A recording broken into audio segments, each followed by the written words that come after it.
Hey guys, तो मैंने जो recently sword of coming related community post करी थी उसमें कई सारे लोगों के कमेंट्स आ रहे थे कि स्वॉर्ड ऑफ कमिंग का सीजन 3 कब रिलीज होगा। तो सोचा क्यों ना इस वीक के डूंगा अपडेट्स की शुरुआत इसी से शुरू की जाए। वेल, देखा जाए तो इसका सीजन 2 अभी हाल ही में एंड हुआ, तो फिर इसके सीजन 3 आने में एटलीस्ट कुछ मंथ का टाइम तो लगेगा ही, जो कि ऑब्वियस सी बात भी है। इसका सीजन 3 हमें 2027 में देखने को मिल जाएगा और कई रूमर्स के अकॉर्डिंग तो सीजन 3 ईयरली बेसिस पर होने वाला है, मतलब 52 एपिसोड्स पर ईयर। बट ऐसे नहीं कि हमें सीजन 3 के पहले स्वॉर्ड ऑफ कमिंग की ओर से कुछ नहीं देखने को मिलेगा, बिल्कुल देखने को मिलेगा। इसकी जो आने वाली मूवी बैटल ऑफ 13 है वो हमें जल्दी देखने को मिलने वाली है।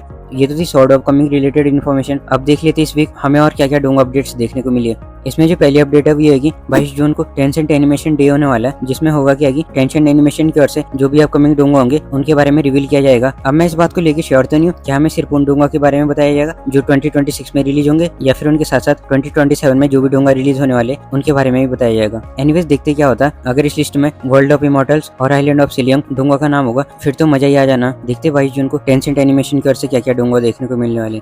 फिर जो नेक्स्ट अपडेट है वो पर्पल रिवर डोंगा की ओर से। इसके जो रिमेनिंग 4-5 एपिसोड्स थे वो ऑलरेडी स्टूडियो ने वीआईपी मेंबर्स के लिए अपलोड कर दी है, और जो नॉर्मल मेंबर्स है उन्हें भी 1-2 दिन में देखने को मिल जाएंगे। सीजन 2 में टोटल 52 एपिसोड्स होने वाले थे। आई गेस इसके 47 एपिसोड्स आ चुके हैं, फिर बस थे 5 एपिसोड्स। उन्हीं एपिसोड के स्टूडियो ने एक साथ रिलीज कर दिया। साथ ही पर्पल रिवर की ओर से कुछ और अपडेट्स भी देखने को मिली है। इसका जो सीजन 3 होने वाला है उसके कुछ कैरेक्टर आर्ट्स देखने को मिले। एक आर्ट तो प्रिंसेस कादान की है जो की डीमन एम्पायर के मरने के बाद थ्रोन को संभालती है, और फिर जो नेक्स्ट कैरेक्टर आर्ट है वो जीचवानिंग का। जीचवानिंग ने भी जीचवान फैमिली का थ्रोन इनहेरिट कर लिया। इनके अलावा 3-4 और पिक्चर्स भी है, मैं यहाँ पर स्क्रीन पर लगा दूंगा तो वो सब आप वहाँ से देख सकते हो।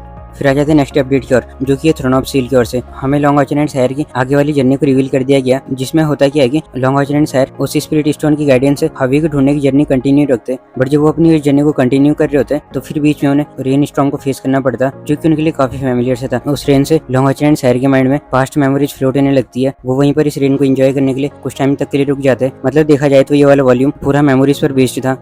फिर आ जाते हैं नेक्स्ट अपडेट की ओर, जो है बियॉन्ड द टाइम स्केप की ओर से। बियॉन्ड द टाइम स्केप का न्यू सीजन आज से यानी 20 जून से स्टार्ट हो जाएगा, और रिसेंटली हमें इसका न्यू प्रीव्यू भी देखने को मिला। प्रीव्यू तो क्या ही कहना, उसमें हमें 2 पर्सन को दिखाया जाता, जिनमें से ऑब्वियसली एक पर्सन शोकिंग का बिग ब्रदर था। Yes, big brother. आपको स्टार्टिंग से लग रहा होगा शोकिंग एक ऑर्फन है, बट ऐसा नहीं है, अभी भी उसका बिग ब्रदर अलाइव है। और रही बात सीजन 2 में हमें क्या क्या देखने को मिलेगा, तो ये वाला सीजन बहुत ही इंटरेस्टिंग होने वाला है, क्योंकि जैसे कि लास्ट एपिसोड में आपने देखा होगा एक वॉर स्टार्ट हो गई है। जब ये वॉर स्टार्ट होती है तो फिर जब शोकिंग अपना पहला मिशन एक्सेप्ट करता, उसी जर्नी में शोकिंग कई सारी सी ज़ॉम्बीज को इंस्टेंटली किल कर देता, जिनका यूज करके ऑब्वियसली शोकिंग अपने धर्म एप्रीचर्स को ओपन करने के लिए करता। अभी तक तो उसके टोटल 20 धर्म एप्रीचर्स ओपन हो चुके हैं, और जब पहला मिशन वो कंप्लीट करेगा तब तक उसके 30 धर्म एप्रीचर्स ओपन हो चुके होंगे, और साथ ही लाइफ फायर भी अवेकन कर लेगा। अब ये लाइफ फायर क्या है, इसको मैंने ऑलरेडी एक सेपरेट वीडियो में कवर कर रखा, जो कि आपको जल्दी देखने को मिल जाएगी। उसका वॉइस ओवर बस एडिट करने का, बाकी सब कुछ रेडी टू हुआ। अब आते हैं नेक्स्ट अपडेट की ओर, जो है स्ले द गॉड्स की ओर से। स्ले द गॉड्स के हमें 2 प्रीव्यू देखने को मिले। एक प्रीव्यू में हमें ये दिखाया गया एंशिएंट गॉड चर्च के लोग सीक्रेटली कुछ प्लॉट करते हैं, जिन क्राइसिस को ओवरकम करने के लिए लिनक्यू और इसकी टीम क्या क्या करते हैं वही सब हमें इस प्रीव्यू में दिखाया गया। और जो दूसरा प्रीव्यू है उसमें हमें लिनक्यू की न्यू ट्रांसफॉर्मेशन दिखाई गई है, जो कि एक स्पाइडर के साथ मर्ज फॉर्म है। ये सीन आपको कुछ फेमिलियर से लग रहा होगा, क्योंकि ऐसा ही सीन हमें किसी और सीरीज में भी देखने को मिला था।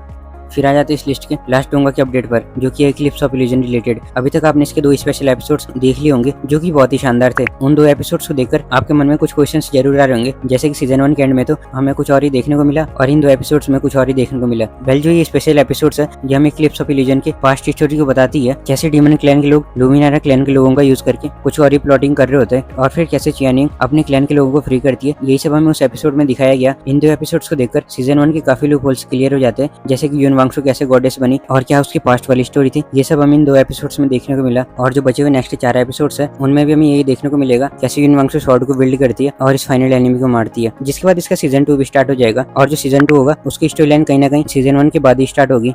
एनीवेज, इस वीक हमें यही कुछ डोंगा अपडेट्स देखने को मिली। इनके अलावा बाकी जो भी अपडेट्स होगी वो हम नेक्स्ट वीक की वीडियो में देखेंगे। आई होप आपने इस वीडियो को एंजॉय किया होगा।